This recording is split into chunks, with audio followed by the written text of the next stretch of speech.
If you're an English teacher and you don't have these 5 apps, you're missing out. I use them all the time and frankly, I couldn't live without them. I'm Will from Enchanted ESL, and in this video I'll tell you about the best free apps you can get for teaching online or in person, and I'll explain how I use them. Technology is great, isn't it? Nowadays we have so many options for no cost at all, so it makes sense to make the most out of them. The apps in this list don't include obvious ones that you probably use all the time, like YouTube, timers, calendar, email, those kind of things. Instead, they may be ones that you don't know about yet, or ones that you already have that you aren't using to their full potential. So let's get to it and talk about the first one, or should I say the first ones, because this includes a few similar apps. They're Google Drive, Google Docs, and Google Slides. Lots of people have a Google account and they make use of the 15 gigabytes of storage space on Google Drive. It's perfect for sharing digital resources. As an online teacher, it's even more useful because you can't give things out in person, so having a place to store and organize all of your files is super useful. And then you have Docs and Slides, which are browser versions of Microsoft Word and PowerPoint. They don't have all of the features of the Microsoft products, but they do pretty much everything you'd need them to do. But beyond just distributing files and slideshows, you can use these shared documents for activities and games when teaching online.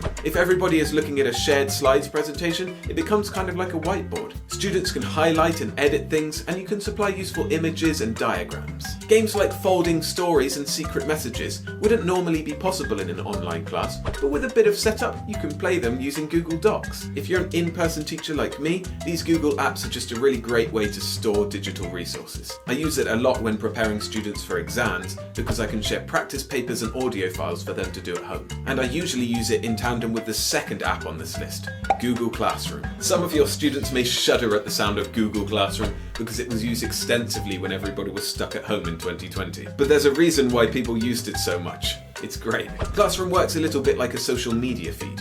You send public announcements, set assignments, and direct students to the resources they need. I found it really helpful when organising homework. I can write the instructions, attach any resources directly from Google Drive, and set a deadline. The homework post appears at the top of the feed, so all students have to do is respond to the assignment and upload their work. When I set writing homework, I don't like students to give it to me in person in the next class, because then there's a delay until the following class before they get their feedback, and by then they've forgotten what they wrote. Instead, they can send me their writing before the next session via Google Classroom, then I can mark it and give it back to them immediately. You can organise homework by sending emails back and forth, but if you have more than a couple of students, it gets muddled very quickly. The third free app on the list is Microsoft OneNote. It's my favourite app for organising my lesson plans, although Evernote is a popular alternative. A lot of teachers use Google Drive and Google Docs for organising their lessons. And it's fine, but for me, OneNote has a much superior organisational system. I can find notes that I want with a single click, but on Google's apps it takes a bit longer. The hierarchical system, easy formatting, and integration with other Microsoft apps make it number one. One caveat though, the Microsoft OneNote that I use is not free. It comes as part of the Microsoft Office 2016 package that also has Word and PowerPoint and Excel. If you already have Microsoft Office, then you get the full fat version of OneNote. But if you don't, you can still use OneNote for free. I actually have the free simplified version on my other computer, and it works okay, but it's not quite as good. If I didn't have Microsoft Office, I would consider using Evernote instead. Fourth on the list is iMovie, or if you don't have iOS, another video editing software like Splice. I won't claim to use iMovie every day, but I do use it pretty frequently to make short films and do other fun activities. In the past, I've used it to make lots of mystery short films, a Eurovision Song Contest, and a compilation of jokes. I used iMovie with a green screen app called Vscope to put weather maps in the background and have my students do a forecast. It was really fun. Being able to record and put together short films without learning lots of complex video editing makes life really easy, and it opens up so many possibilities. Students always love making films, and at the end you can share with them a polished product that they can be proud of. Alright, we've saved the best until last. Our final free app is possibly my favourite app of all time. I use it in my own personal language learning and in almost all of my classes. I present to you Anki.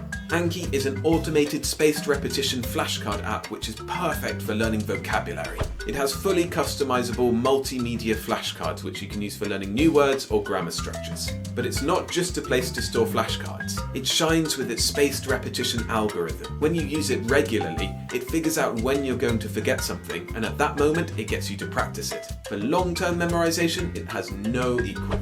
It usually takes about 5 to 10 minutes during every session to go through the reviews, and over time it expands students' vocabulary enormously. It's got to the point where my private students frequently surprise their school teachers with all the words that they know. Now, Anki is free to use, except on iOS, in which case you have to pay $25. I don't really know why, but that's how it is. However, if you do have an Apple device and you don't want to pay, you can use it in the browser instead of the app itself. And another minor downside is it takes a little while for you to get it set up and get used to it. That's why I'll soon be making a video on how to use Anki in your classroom, and you can find that right here. Or if I haven't quite made it yet, YouTube will suggest another fantastic video for you to go and watch. But for now, I've been Will from Enchanted ESL, wishing you all the joy and success in your teaching. See ya!